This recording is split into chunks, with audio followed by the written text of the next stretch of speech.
Alors, on va peut-être passer, si vous voulez bien, aux questions, Martine, juste comme ça pour que tu aies un petit peu de temps tranquille. Il y avait une question de Jean-Marie, je ne sais pas si Jean-Marie est toujours là, mais qui en gros était la question qui revient souvent et qui chez la tienne. Pardon, il est mis. Et qui revient là, qui est l'interface, j'allais dire, opérationnelle avec les RH, et donc sa question était, et puis Jean-Marie, je vais vous passer la parole, c'est comment à la fois, et en termes d'indicateurs et en termes opérationnels, tout ça est intégré au RH. Jean-Marie, c'est à vous. Oui, c'était le lien avec tout le système de mesure. C'est pas Jean-Marie. Il est allumé, je suis là. je veux dire, pardon. Je suis là. Il est vert, c'est encore mieux. Il est vert et allumé, mais il ne bouge pas. Allez, Jean-Marie. voilà, je suis là. C'est une question qui porte sur le lien avec tout le système de mesure d'Orange, tous les indicateurs et notamment la comptabilité et la manière dont cette révolution qui a été parfaitement expliquée va faire bouger ou pas la compréhension même de la valeur ajoutée par la société. Suis-je clair?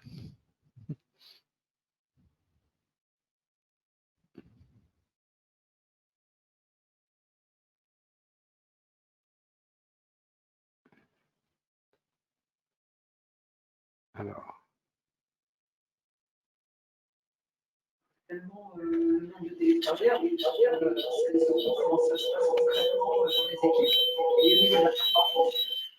Jean-Marie, est-ce que vous pouvez couper votre micro? Volontiers. Il est allumé quand même. Voilà. Mais aujourd'hui, on n'a pas mis tout un reporting de traçabilité du reporting, sinon que de savoir comment ça évolue, etc.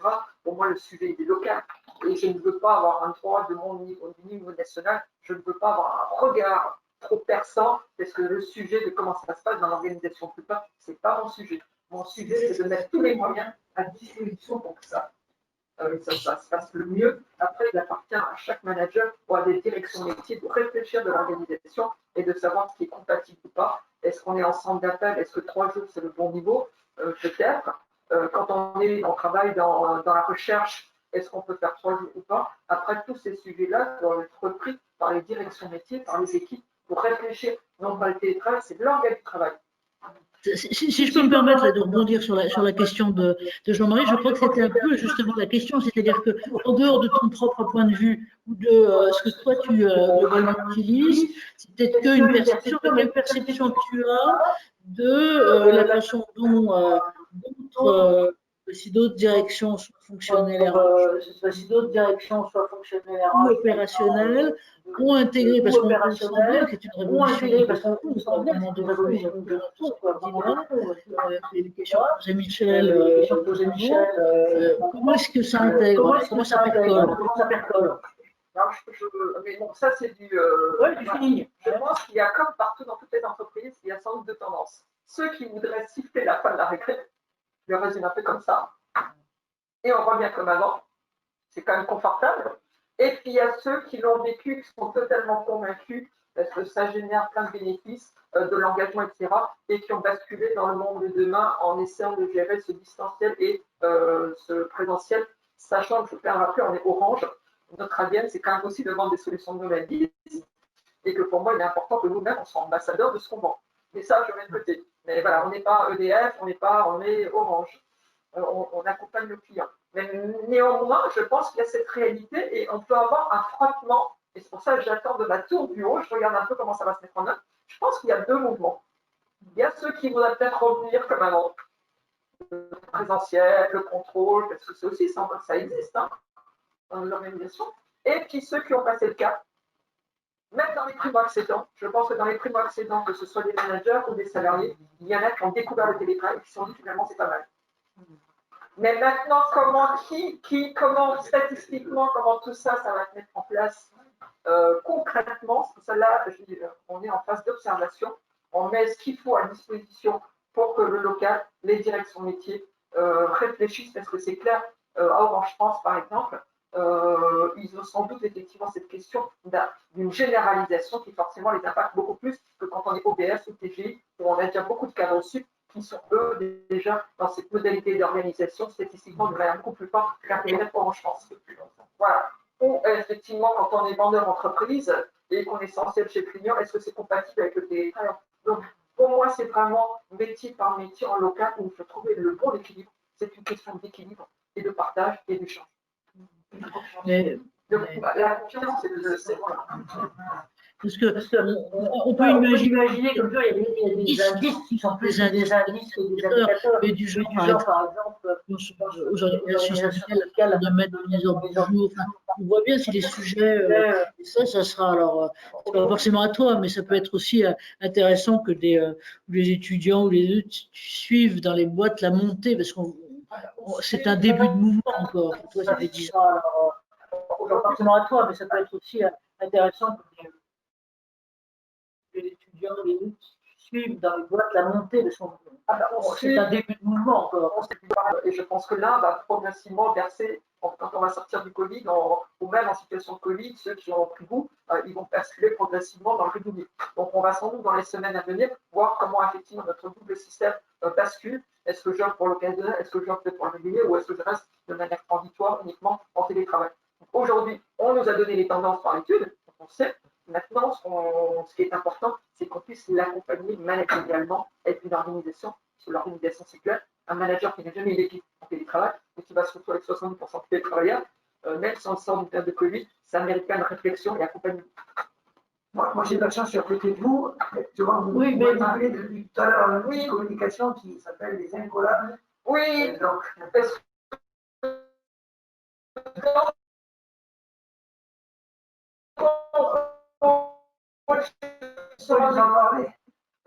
Dans mon rôle d'acculturation, donc on a développé beaucoup d'outils digitaux, mais je me suis rendu compte, à force de faire du digital, on est effectivement comme le mix et le présentiel et le distanciel, c'est du mix.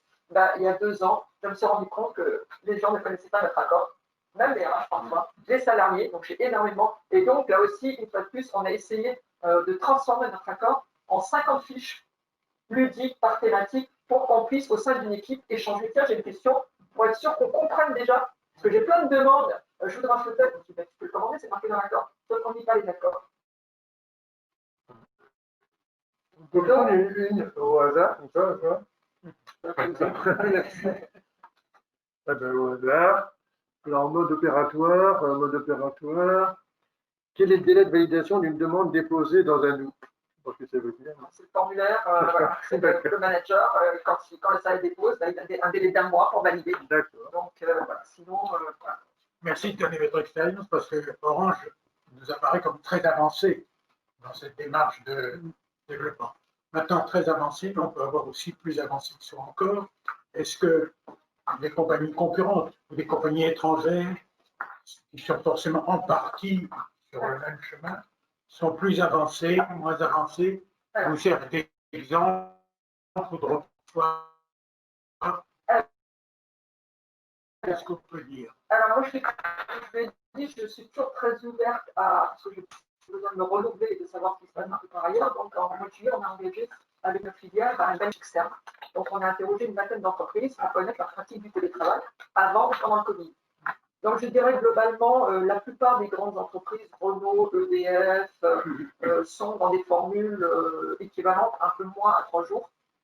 Mais on est globalement plutôt sur 2 jours, 1 ou 2 jours. Rares sont les entreprises qui vont jusqu'à 3 jours.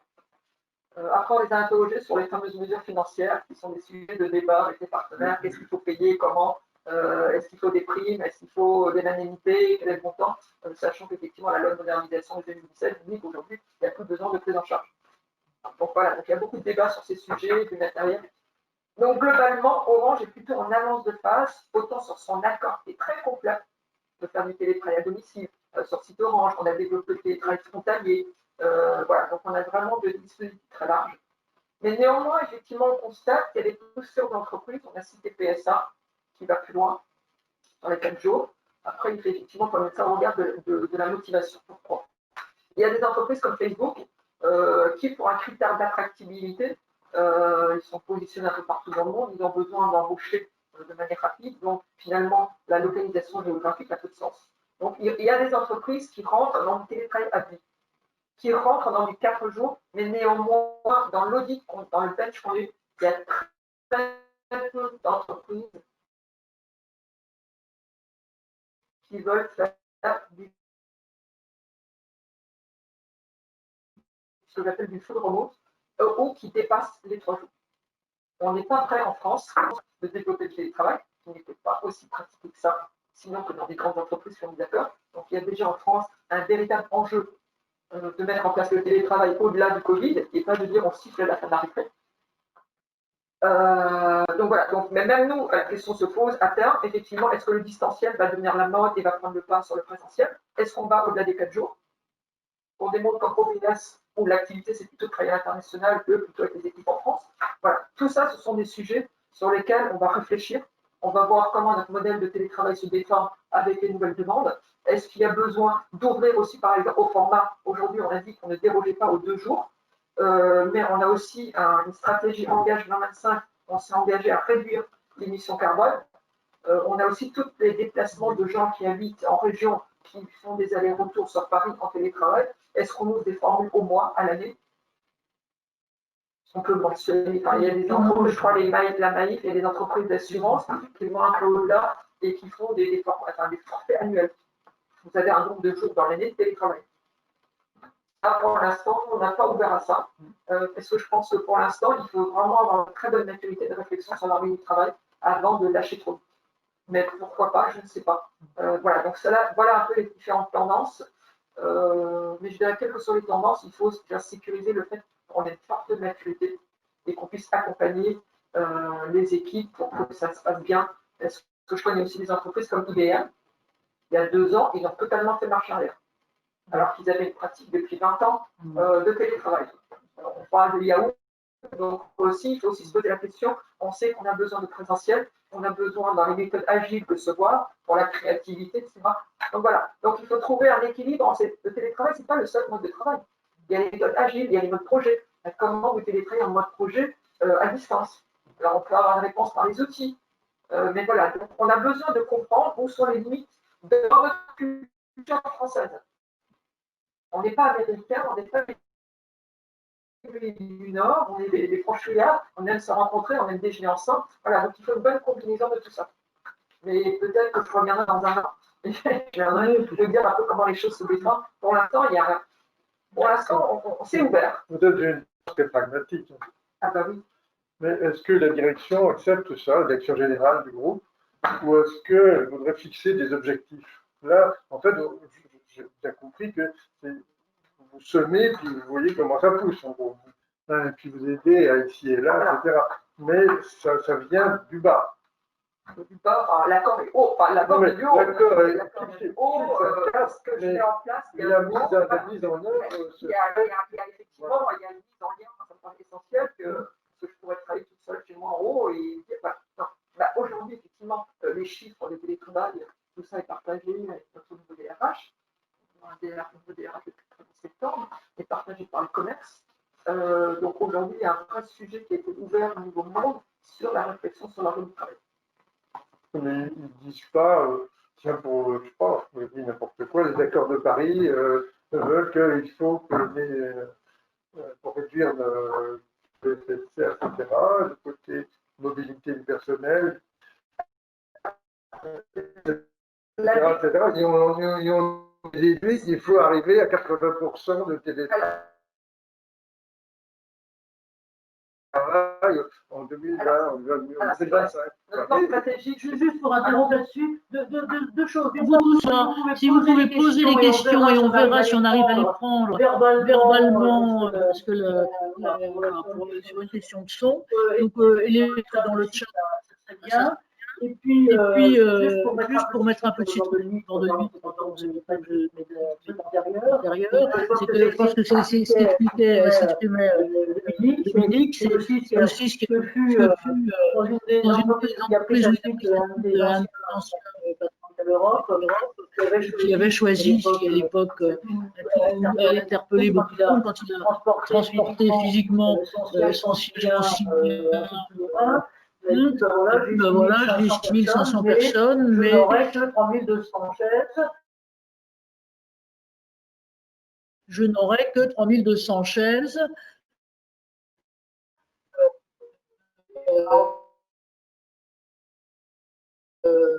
Et par ordre du capitaux sont chez les clients ou chez eux.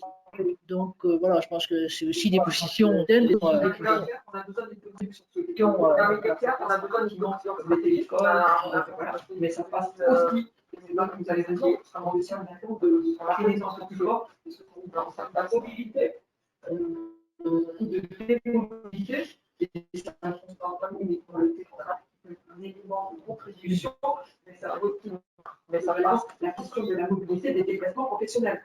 On a énormément de cellules de la géographie, les bénéfices pour Paris, tout ça, ça génère des déplacements, etc.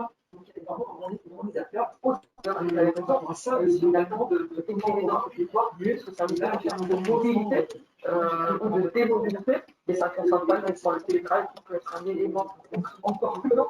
Je pense que la question de la mobilité et des déplacements.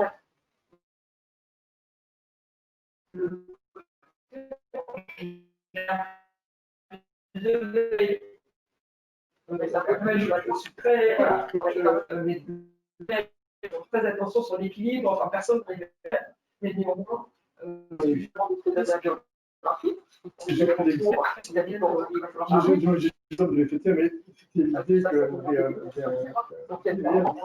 des chiffres, etc. Ou est-ce que finalement vous laisse mourir le soufflet à sa propre vitesse? Aujourd'hui, on communique globalement comme les affichés des rencontres s'adaptent, mais le télétravail est là. Encore que je reste un peu vigilant parce que certains disent qu'on réduit effectivement les déplacements.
Quand j'ai fait ma première étude, c'est qu'on va interroger les salariés, les télétravailleurs, les managers, et puis un peu plus tard, ça aurait été intéressant.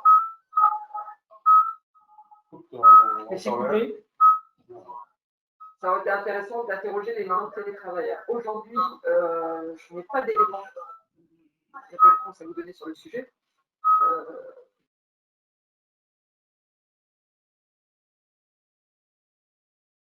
Je pense que ça fait partie du rôle du manager quand il va réfléchir avec son équipe, la place du distanciel, c'est de bien veiller, parce qu'effectivement, il n'y a pas d'exclusion.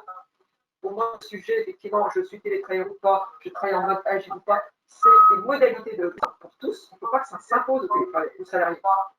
Parfois, on me dit, Martine, quand je regarde dans les locaux et qu'il n'y a personne, du coup, je reviens aussi en télétravail. Je trouve ça dommage parce que ce n'est pas du télétravail choisi et subi. Donc, tout ça est un savant équilibre. Il faut interroger les salariés et il faut surtout que les salariés qui ne veulent pas télétravailler, ils reviennent dans les locaux.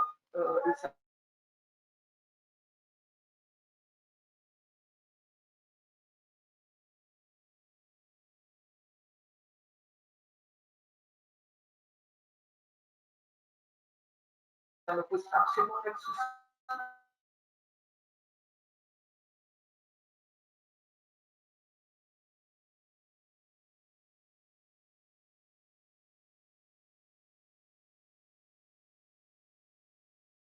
Donc, le sujet, ce n'est pas d'opposer deux catégories. Alors, c'est que la somme de tout fasse une équipe.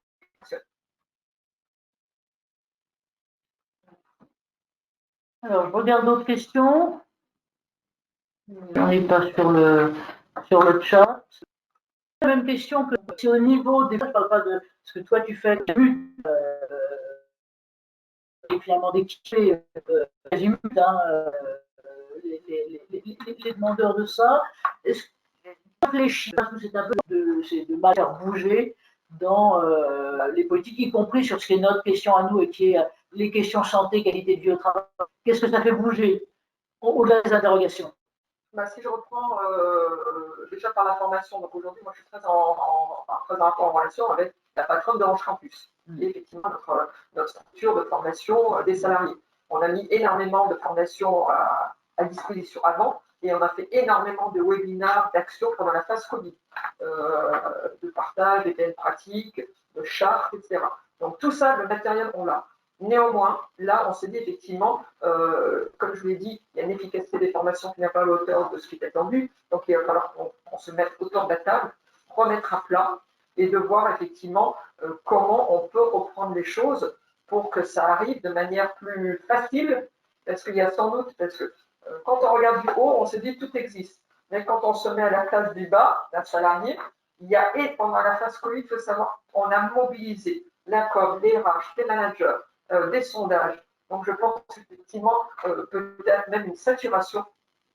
On était tellement présents de vérifier que tout se passe bien que quand on se met de l'autre côté, pour ça c'est très important de voir comment et quelle est l'expérience vécue du salarié et du manager, que parfois effectivement on se dit il y a peut-être plus trop. Donc, il faut qu'on regarde tout ça à plat pour réguler un peu le volume et faire peut-être moins, mais mieux. Parce qu'en discutant à travers l'étude, on s'est rendu compte, par exemple, il y a des managers qui ont disparu.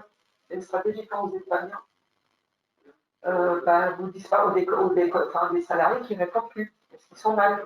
Donc, il y a donc voilà, donc on travaille aussi beaucoup et on a un service de santé qui est extraordinaire, qui est fortement mobilisé et qui, pendant toute la phase, a fait qui a envoyé des mails aux salariés pour leur proposer des rendez-vous, pour pouvoir discuter, etc. Voilà. Donc, on a énormément de cadeaux. Maintenant, il va falloir partager et je vais peut-être simplifier ou effectivement faire un diagnostic pour les signaux faibles. Se pose la question pour un manager, comment je repère les signaux faibles et comment je fais quand c'est moi, manager, qui suis en difficulté. Comment je l'expose, donc voilà. Je dis globalement, les choses se sont très bien passées. On a eu énormément de dispositifs pour accompagner les risques par le service de santé au travail. On a des numéros verts, des 0800, etc. Donc voilà, donc on s'est dit, les outils, on les a.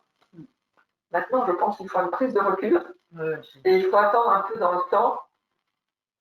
Parce qu'il y a ce qui a été vécu pendant le Covid, à titre personnel, santé, etc. Et puis, il y a ce qui. Et je pense que le retour sur site peut être aussi un indicateur de savoir ceux qui reviennent assez naturellement, de ceux qui sont ce qu'on appelle dans leur. Comment on appelle ça, les personnes qui ne veulent plus sortir de chez eux, le phénomène de la cabane. Voilà, de la cabane. Voilà. Qui n'est pas lié forcément à l'activité, mais à des risques de sortir,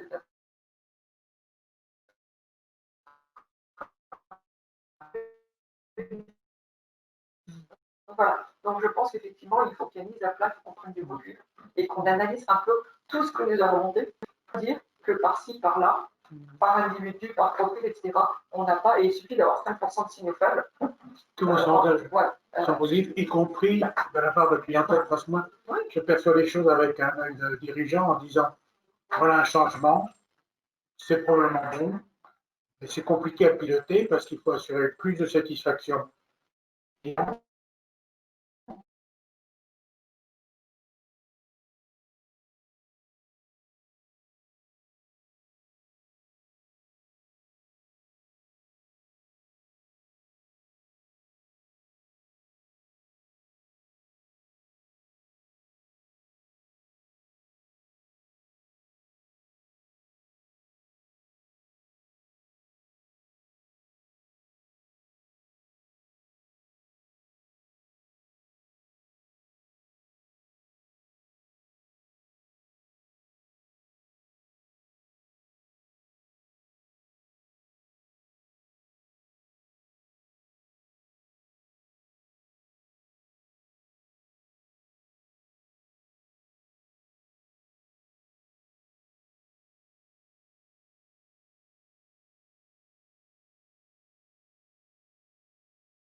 dans nos réseaux, il y a une capacité qui se multiplie par 2 tous les ans.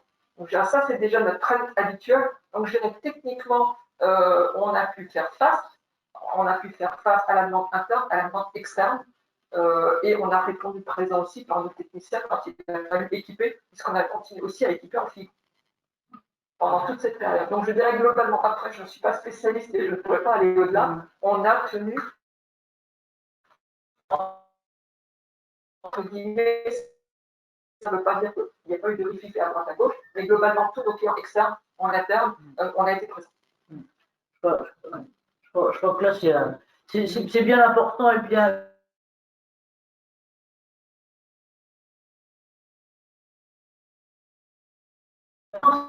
D'abord, vous êtes, il n'y a pas des défricheurs, mais plus que ça, vous êtes effectivement en avant. Bien intéressant.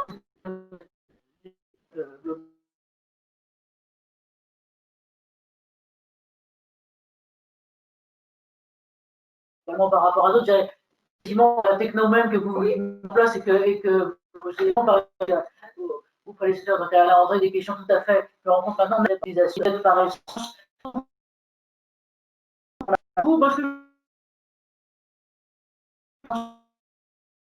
Deux mots de conclusion. Je voulais peut-être vous demander là, c'est à la fois de peut-être toi que tu donnerais une structure, annoncer les Martine. On est en train mais je pense qu'on a une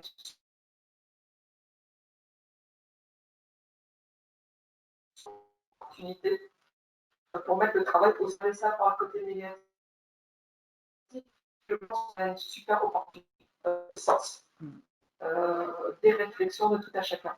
Et je trouve qu'effectivement, il serait, mais je suis vigilante, je pense qu'il faut qu'on réponde grâce à nos enfants qui sont autonomes, comme salariés, enfants, et de même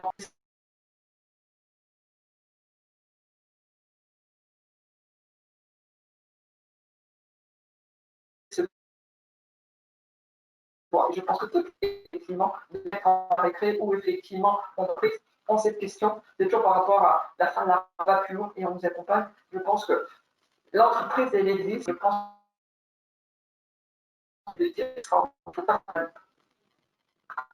et là, si vous avez besoin de partager avec les uns les autres, parce que c'est forcément très frustrant, là, de partager avec ceux qui démarrent, vraiment d'expérience, avec ceux qui démarrent, pas que. Merci, je vous remercie beaucoup parce que l'expérience d'Orange est certainement très en avance et le télétravail, ça ouvre un choix et puis ça réduit tellement les trains de transport qui sont une partie négative du boulot, quoi. Il y a 15% de boulot, c'est dans les transports. Ça fait un tel impact sur les transports que c'est très bien, je pense, de développer ça. Encore faut-il, et je vois que Orange le fait avec succès, le faire sans avoir de choc. Point auquel je suis toujours sensible, trop sensible peut-être, c'est le choc où la réponse du marché est négative. Et là, il faut faire attention. Il faut réunir toutes les conditions, comme vous avez su le faire à Orange.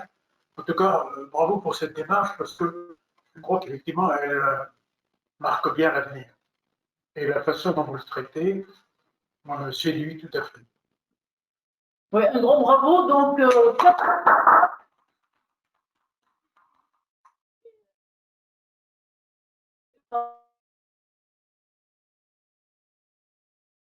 et,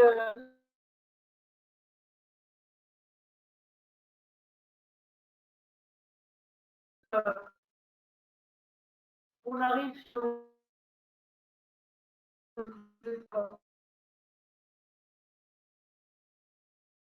voilà. Là, je crois qu'on arrive sur globalement sur le final. Donc, ici ou dans l'autre salle, ça sera l'autre salle sur laquelle on a une meilleure connexion. Home, s'il y avait des sectes,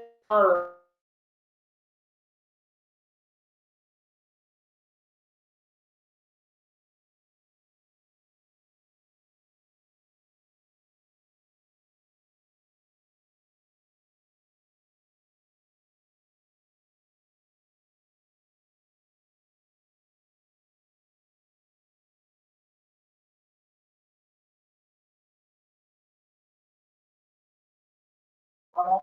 Tiens. À bientôt.